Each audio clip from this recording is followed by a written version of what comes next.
Hello dear student, in today's lecture we are going to study about apparent weight of man in a lift. Okay, apparent weight of a man in a lift. ठीक है, जैसा कि आप जानते हो कि अगर कोई इंसान है, जैसे ये एक इंसान है, ठीक है, ये एक लिफ्ट है, इसके अंदर इंसान अगर खड़ा है और इसके अंदर ये एक वेइंग मशीन है, ठीक है, वेट को मेजर करने वाली एक मशीन है। और आप देखो कि ये लिफ्ट ऊपर की तरफ जा रहा है या फिर नीचे की तरफ जा रहा है या फिर कांस्टेंट वेलोसिटी से मूव कर रहा है या फिर फ्रीली फॉल हो रहा है। चार कंडीशन में तो वेट कितना होगा? एपरेंट वेट होगा, मतलब ट्रू वेट नहीं होगा, एपरेंट वेट होगा। एपरेंट वेट का मतलब होता है ट्रू वेट के रिस्पेक्ट में कितना उसमें चेंज आया है, क्योंकि यहाँ पर जो वेइंग मशीन, आपको ये जो नीचे में वेइंग मशीन यहाँ जो मैं मार्क कर रहा हूँ रेड कलर से, देखो ये वेइंग मशीन के ऊपर इंसान खड़ा है, ठीक है, और ये वेइंग मशीन इस लिफ्ट के अंदर है ना। तो वेइंग मशीन क्या मेजर करता है? वेइंग मशीन नॉर्मल रिएक्शन को मेजर करता है, ठीक है। तो इसके लिए एक्सप्रेशन एग्जाम में आपके कई बार क्वेश्चन आए हुए हैं, तो आप देखो क्या लिखना है आपको। कंसीडर ए मैन जिसकी मास m है standing on A weighing machine placed in A lift. Lift के अंदर वेइंग मशीन रखा गया है, यहाँ देख सकते हो आप, ये लिफ्ट है ना, ये पूरी लिफ्ट सिस्टम है, इसके अंदर वेइंग मशीन है ना, वेइंग मशीन रखी गई है।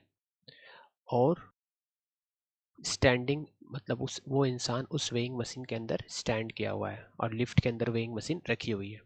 तो आप जानते हो वेट उस बॉडी का, जो बॉडी उस लिफ्ट के अंदर रखा हुआ है वेइंग मशीन के ऊपर, तो उस बॉडी पे नीचे की तरफ क्या लगता है? Gravitational force. हमेशा कहाँ लगता है weight? Gravitational force, that is mg, नीचे की तरफ। और वेइंग मशीन मैंने आपको बताया वो क्या रीड करता है? नॉर्मल रिएक्शन या फोर्स एक्सपीरियंस बाय मैन। इसको थोड़ा समझते हैं। जैसे ये फोर्स, ये जो आपको दिखाई दे रहा है, ये है ना, ये ऑब्जेक्ट जो है ये कहाँ फोर्स एक्सपीरियंस कर रहा है? इसने फोर्स नीचे लगाया mg, तो ये फोर्स एक्सपीरियंस कर रहा है ऊपर की तरफ, नॉर्मल रिएक्शन, ठीक है। तो आप जानते हो from Newton second law F net is equal to mass into acceleration, क्योंकि लिफ्ट बंधा हुआ है इस तरह से और तभी तो ये ऊपर जाएगा, ऐसे अपने आप तो नहीं जाता। ऊपर में देखना एक रोप वे लगा रहता है, तो ए की डायरेक्शन ऊपर की तरफ है, तो यहाँ पर जो नेट फोर्स होगा, मतलब आर की डायरेक्शन पॉजिटिव लेंगे क्योंकि ए की डायरेक्शन वाले को हम हमेशा पॉजिटिव लेते हैं। तो आर प्लस और ए के रिवर्स डायरेक्शन में कौन है? अपोजिट डायरेक्शन में mg है, तो आप mg को नीचे लोगे। तो net force is equal to mass into acceleration. तो r क्या होगा? r is equal to mg plus ma, तो m अगर कॉमन ले लेंगे तो a प्लस जी आएगा। यहाँ g की वैल्यू 9.8 या 10 मीटर पर सेकेंड स्क्वायर ले सकते हो।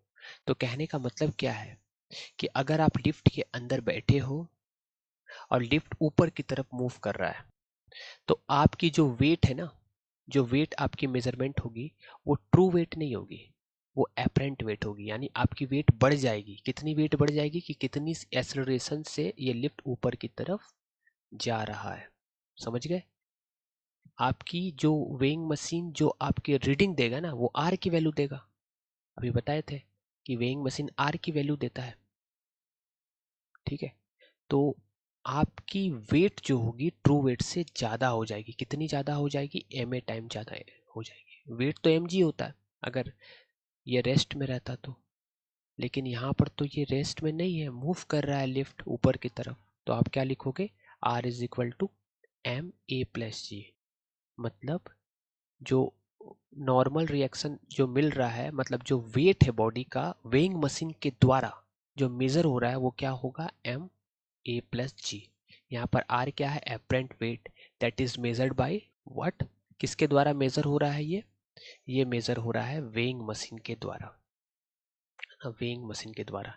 तो आप क्या देख रहे हो? एपरेंट वेट इंक्रीज कर गया जब ये ऊपर की तरफ मूव कर रहा है। तो उसी तरह नेक्स्ट कंडीशन है कि यही लिफ्ट है, अब ये नीचे की तरफ मूव कर रहा है। लिफ्ट मतलब नीचे आ रही है, तो जब लिफ्ट नीचे आएगी तो आप किसके ऊपर खड़े हो बताओ?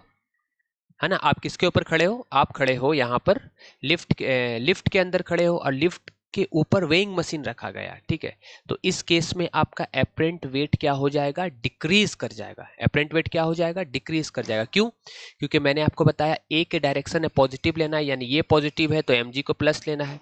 तो आप क्या लिखोगे, mg minus R is equal to m into a. तो mg minus R is equal to m into a, then what is R, R को इस साइड ले जाएंगे, ma इधर आएगा, मीन्स mg माइनस ए, ठीक है। तो एपरेंट वेट इस कंडीशन में क्या हो जाएगा, डिक्रीज, ठीक है।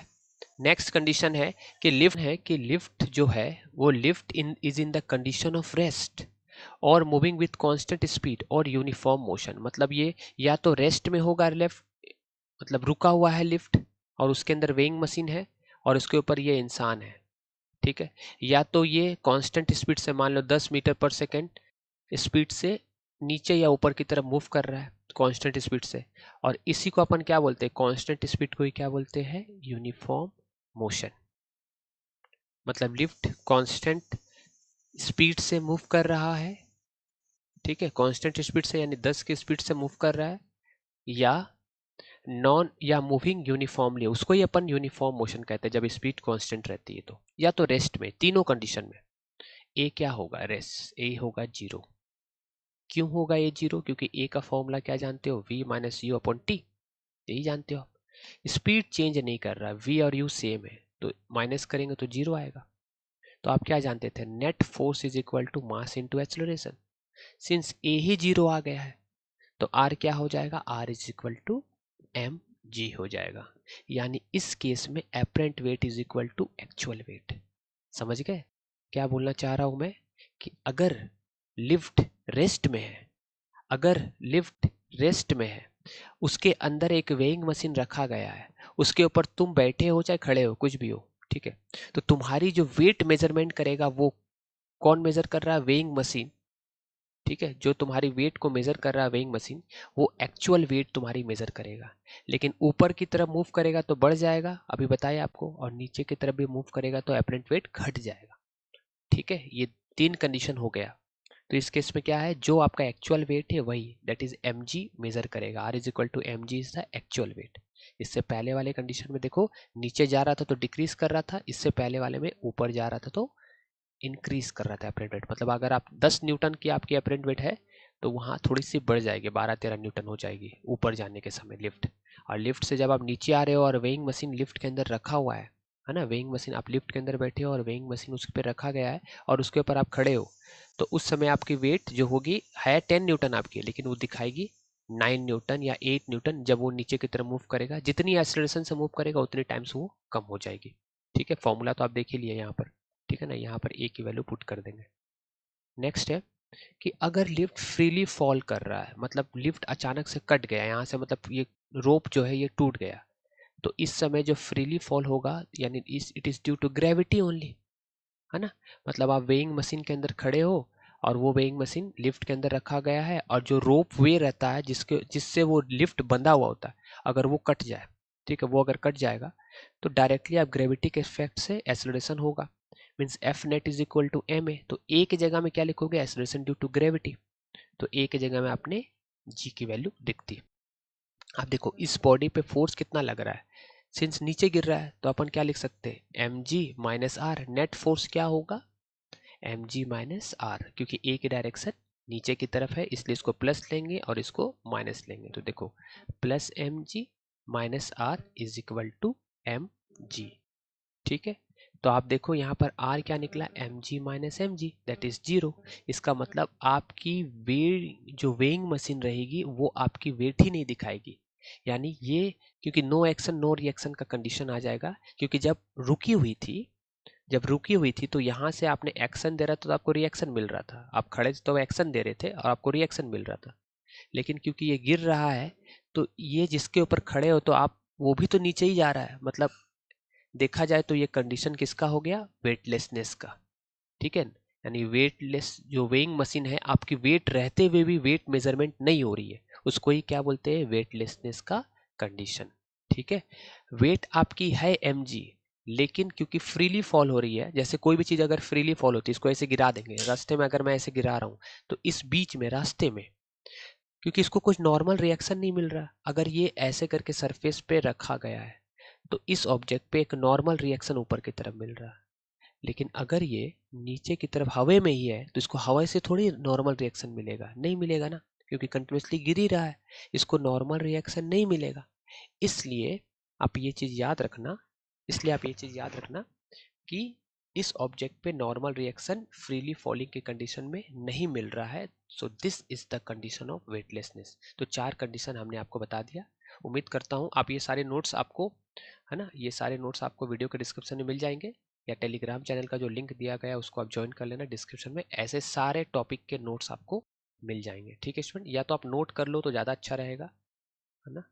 नोट कर लो, मैं स्टार्टिंग से कर दे रहा हूँ, इसको आप नोट कर सकते हो। नोट करना अच्छा रहेगा, याद रहेगा आपको।